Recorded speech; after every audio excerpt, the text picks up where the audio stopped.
안녕하세요. 사랑하는 성도님, 은혜의 주님이 우리와 함께 하십니다. 우리와 함께 하시는 주님을 찬양합니다. 기도합시다. 은혜의 주님 감사합니다. 오늘도 저희들을 사랑하여 주셔서 말씀 앞에 초대하여 주시니 감사합니다.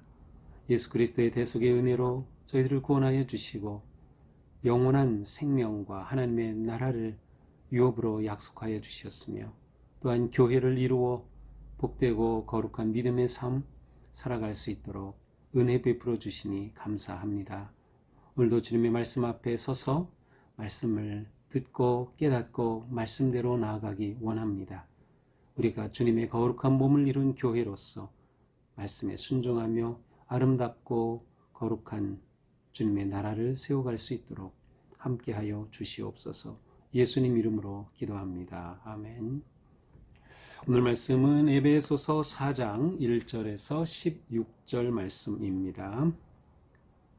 그러므로 주 안에서 갇힌 내가 너희를 권하노니 너희가 부르심을 받은 일에 합당하게 행하여 모든 겸손과 온유로 하고 오래 참음으로 사랑 가운데서 서로 용납하고 평안에 매는 줄로 성령이 하나 되게 하신 것을 힘써 지키라. 몸이 하나요 성령도 한 분이시니 이와 같이 너희가 부르심의 한 소망 안에서 부르심을 받았느니라. 주도 한 분이시요 믿음도 하나요 세례도 하나요 하나님도 한 분이시니 곧 만유의 아버지이시라.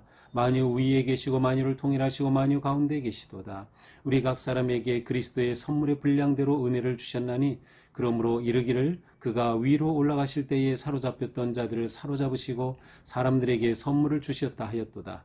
올라가셨다 하였은즉 땅 아래 낮은 곳으로 내리셨던 것이 아니면 무엇이냐.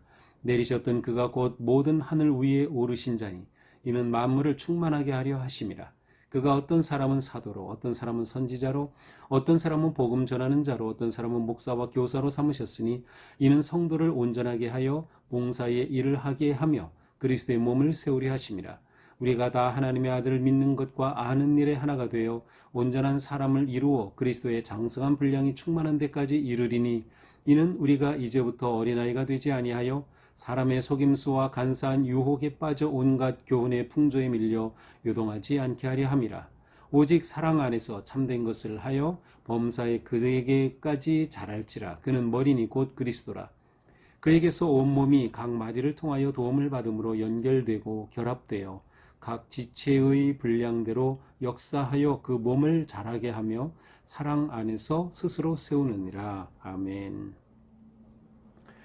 자, 이제 4장으로 들어오면서 사도 바울은 본격적으로 에베소 성도들에게 권면의 말씀을 전해줍니다. 4장 1절 이렇게 시작되죠. 그러므로 주 안에서 갇힌 내가 너희를 권하노니 그들에게 권면의 말씀을 줍니다. 너희가 부르심을 받은 일에 합당하게 행하여. 자, 권면의 시작은 그들이 부르심을 받은 일에 합당하게 행하기를 바라는 것입니다. 자, 여기서 부르심을 받은이라고 하는 원래 이제 에클레데테라는 단어인데 교회가 에클레시아예요. 에클레데테, 에클레시아. 원래 교회는 이렇게 부르심을 받은 그러한 모임, 그러한 사람들을 가리켜 무엇으로부터 불러냄을 이렇게 선별된 그러한 의미가 있어요. 그래서 부르심을 받았다, 교회라고 하는 이 단어와 서로 연결이 됩니다. 그러므로 이 4장부터의 말씀을 부르심을 받은 곧 교회로 세워진이라고 보아도 좋은 표현입니다. 그래서 우리가 교회로서 부르심을 받은 자들로서 어떻게 해야 할까를 권면하시는 말씀이죠. 그러니까 우리를 불러주신 또 교회로 한 몸을 이루게 하여 주신 그 부르심에 합당하게 해야 한다. 그럼 구체적으로 어떠한 내용일까요? 2절 모든 겸손과 온유로 하고 오래 참음으로 사랑 가운데 서로 용납하고. 네, 겸손함, 온유함, 오래 참음, 사랑으로 서로를 용납하여 주는 것. 또 3절에서는 평안에 매는 줄로 성령이 하나 되게 하신 것을 힘써 지키라. 성령님이 우리를 하나가 되게 해주신 것을 힘써 지키는 것. 바로 이것이 교회인 우리가 해야 할 합당한 삶의 모습입니다. 이것은 건강하고 복된 교회가 되기 위해 우리 모두가 힘써야 할 아주 중요한 일이죠. 겸손하게 하는 것 당연합니다. 온유한 것, 오래 참는 것, 서로 용납하여 주는 것 말이죠. 특별히 성령님이 하나 되게 하신 것을 힘써 지키라. 자, 하나 되게 하여 주셨다고 하는 것 속에는 평안함, 평화의 의미가 담겨 있어요. 자, 평화가 깨지는 것은 갈등이죠. 그러나 평화는 하나됨 가운데 누릴 수 있는 그러한 놀라운 은혜입니다. 교회가 평안해야 합니다. 평안한 것이 합당한 교회의 모습이라고 할 수 있어요.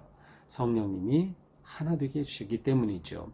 자, 4절 이하부터는 이 하나됨에 관해 좀 더 구체적으로 더 자세하게 강조하는 말씀이에요. 몸이 하나, 성령도 한 분이시니 이와 같이 너희가 부르심의 한 소망 안에서 부르심을 받았느니라. 몸도 하나고 성령님도 한 분이시므로 우리가 한 분의 부르심 가운데 한 몸을 이루고 있는 거예요. 그리스도의 몸, 교회를. 그래서 우리가 이 하나됨을 지켜야 되는 거예요. 5절 주도 한 분, 그렇죠. 믿음도 하나, 세례도 하나, 하나님도 한 분이시니. 그렇습니다. 하나님 한 분, 주님 한 분, 우리가 받은 세례 다 똑같이 예수 그리스도를 믿고 예수 그리스도의 이름으로 성부와 성자, 성령의 이름으로 우리는 세례를 받았어요. 같은 세례이죠. 우리 믿음도 하나입니다. 예수 그리스도 안에서 십자가의 대속의 은혜, 그 믿음으로 우리가 구원을 받은 거죠. 우리의 주님도 한 분이셔요. 그러므로 우리는 하나됨을 힘써 지켜야 한다. 하나님도 한 분이시고 만유의 아버지시라. 만유 위에 계시고 만유를 통일하시고 만유 가운데 계시도다. 한 분이신 하나님께서는 온 우주 만물을 다스리시고 특별히 만유 위에 계시면서 성도들을 하나로 통일하시는 거예요. 하나 되게 하시면 통일한다는 앞에서도 나왔었죠. 바로 하나님께서 우리를 하나로 세우셨다. 자, 그런데 이렇게 하나됨, 통일성을 말씀하시면서 동시에 이 안에 다양성이 있음을 또한 언급하셔요. 자, 7절부터 보겠어요. 우리 각 사람에게 그리스도의 선물의 분량대로 은혜를 주셨나니. 자, 우리 각 사람에게, 성도들에게는 하나님께서 그리스도의 선물의 분량대로 은혜를 주셨어요. 선물을 주셨어요. 여기서 선물이라고 한 단어는 은혜 혹은 은사라고 하는 그러한 단어입니다. 자, 주님께서 우리에게 은사를 각자에게 주셨다는 겁니다. 8절에 그러므로 이르기를 여기서 말씀을 인용하고 있는데 이것이 시편 68편의 말씀이에요. 그가 위로 올라가실 때 사로잡혔던 자들을 사로잡으시고 사람들에게 선물을 주셨다 하였도다. 위로 올라가실 때 선물을 주셨다. 예수님께서 위로 올라가실 때, 승천하실 때 성령님을 약속해 주셨죠. 그리고 우리에게 은사를 주셨다. 이렇게 이 말씀을 해석하고 계셔요. 그러므로 올라가셨다는 것은 이미 이 땅에 오셨다는 것을 말하는 것이 아니냐? 그렇습니다. 예수님은 인간의 몸을 입으시고 이 땅에 낮은 곳으로 데려오셨죠. 그 예수님께서 우리에게 생명의 복음을 주시고 십자가에 달려 돌아가심으로 우리에게 구원의 영생의 길을 열어주시고 승천하심으로 우리에게 또한 이 땅에 살아갈 교회로 섬길 은사를 주셨음을 의미하고 있어요. 자, 11절부터는 여러 가지 교회 안에 주신 직분들을 설명합니다. 어떤 사람은 사도, 선지자, 복음 전하는 자, 목사, 교사로 삼으셨으니. 자, 이것은 은사를 주심으로 은사에 따라 세워진 교회의 여러 직분을 표현하고 있습니다. 물론 여기에 모든 것을 다 담지는 않았고요. 초대교회에 있었던 그러한 직분들을 표현하고 있죠. 우리는 지금 더 복잡하고 더 많은 더 다양한 그러한 사역자들이 또 우리 모두는 다 맡은 일의 사역자이잖아요. 그렇게 하나님이 세워주신 겁니다. 자, 그 목적은 무엇입니까? 성도를 온전하게 하여 봉사일을 하게 하고 그리스도의 몸을 세우게 하려 하심이라. 예배와 섬김과 그리스도의 몸을 온전히 세우도록 이렇게 다양한 직분과 은사를 주신 겁니다. 그러므로 하나님께서 우리에게 다양한 은사를 주셨어요. 믿음의 은사, 사랑의 은사, 방언의 은사, 섬김의 은사, 다양한 은사들을 주셨습니다. 바로 이 은사를 통해서 우리가 그리스도의 몸을 세우도록, 건강하게 세우도록 주신 거예요. 그러므로 건강한 교회는 이 다양성, 다양한 은사가 곳곳에서 적재적소에서 잘 사용이 되고 그렇게 헌신된 성도들이 맡은 은사로 다양한 사역을 감당할 때 교회는 건강하고 복된 교회가 되는 것이죠. 이때 어떠한 마음이에요? 앞에서 말씀한 것처럼 서로 겸손과 온유와 용납함, 오래 참음, 하나를 지켜나가는 이러한 마음으로 우리가 은사를 사용하고 그리스도의 몸을 세워가는 것입니다. 자, 13절 우리가 다 하나님의 아들을 믿는 것과 아는 일에 하나가 되어 온전한 사람을 이루어 그리스도의 장성한 분량이 충만한 데까지 이르나니, 자, 여기서는 우리가 성장하는 모습을 보여줍니다. 우리는 그리스도의 충만하심, 장성하심, 온전하신 그런 모습을 닮아 우리는 성장해 가야 한다라고 하는 것이죠. 장성한 분량이 충만한 데까지 이르도록 우리는 성장해 가야 합니다.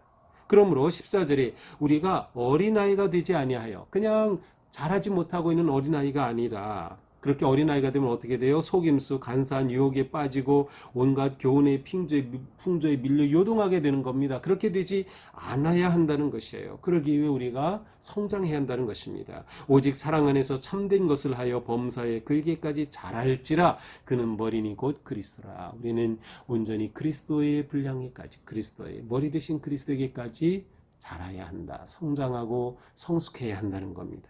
특별히 여기서 참된 것을 하여라고 되어 있는데, 거기에 조그맣게 사라고 되어 있죠. 내려가 보니까 또는 참된 생활을 하여 이렇게 되어 있는데, 여기에는 언어 생활이 포함되어 있습니다. 그래서 영어 성경을 보니까 진리를 말함으로, speaking the truth라고 되어 있어요. 진리를 말함으로.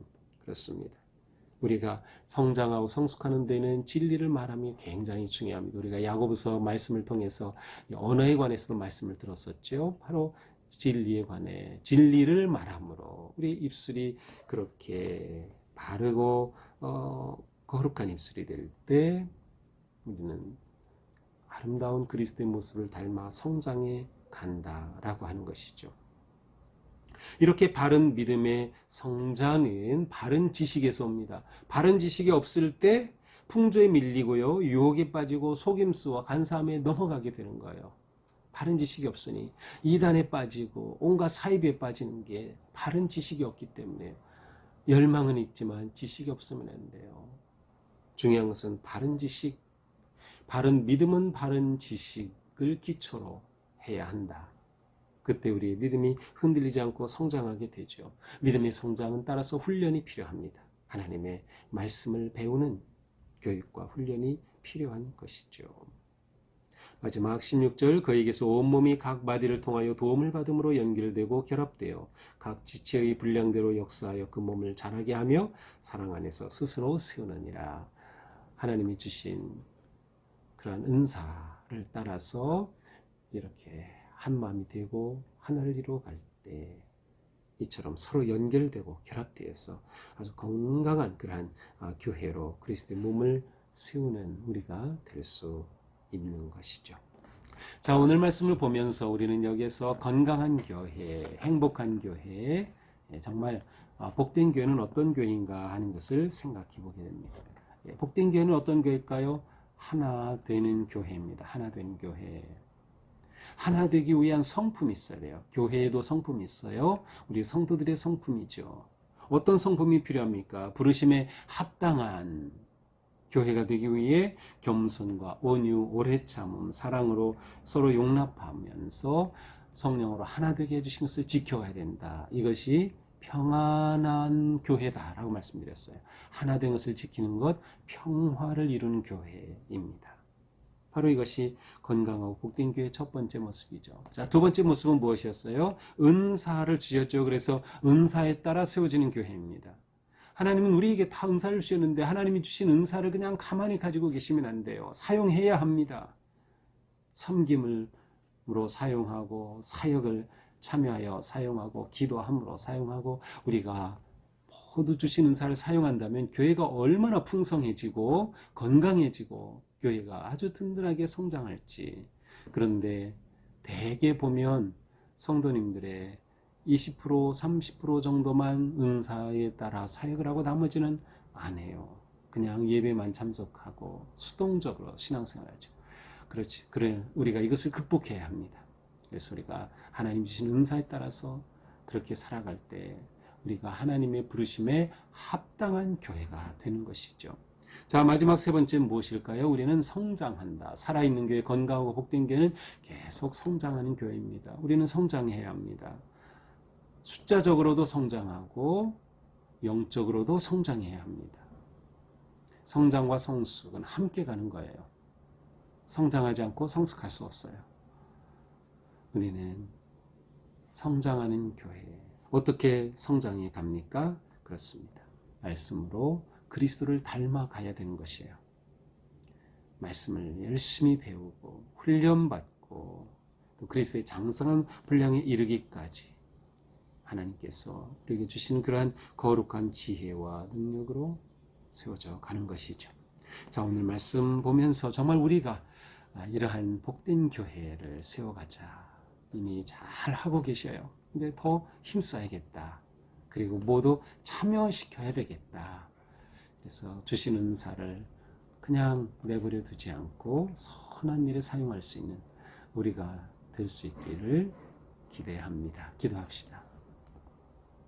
주님 감사합니다. 우리를 사랑하셔서 교회로 세워주신 주님, 하나님께서는 우리가 하나님의 부르심에 합당한 교회, 합당한 성도가 되기를 원하심을 오늘 말씀을 통해 보여주셨습니다. 주님, 오늘 말씀처럼 저희가 하나님 기뻐하시는 합당한 교회가 되기 원합니다. 우리가 하나됨을 지켜가게 하시고 거룩한 성품이 있는 교회가 되게 하여 주시고 하나님께서 주신 성령의 은사를 사용하여 서로 덕을 세우는 그러한 교회가 되게 하여 주시옵소서. 더 나아가 저희가 말씀 안에서 아름답고 거룩하게 계속해서 성장해가는 그리스도를 온전히 닮아가는 우리 성도들 또는 우리 교회가 되게 하여 주시옵소서. 오늘 하루의 삶이 우리에게 하나님이 부르신 그 부르심 앞에 합당한 삶, 하나님께서 우리에게 주신 그 삶의 자리, 일터, 직장, 가정이 곧 우리를 세워주신 믿음의 삶의 자리인 것을 기억하면서 우리의 모든 일상 속에서 주님의 기쁨이 되고 주님의 뜻을 이루어가도록 함께하여 주옵소서. 예수님 이름으로 기도합니다. 아멘. 네, 오늘도 주님의 은혜 안에서 우리의 삶이 이처럼 복되고 거룩하고 성장하고 행복하기를 축복합니다. 사랑합니다.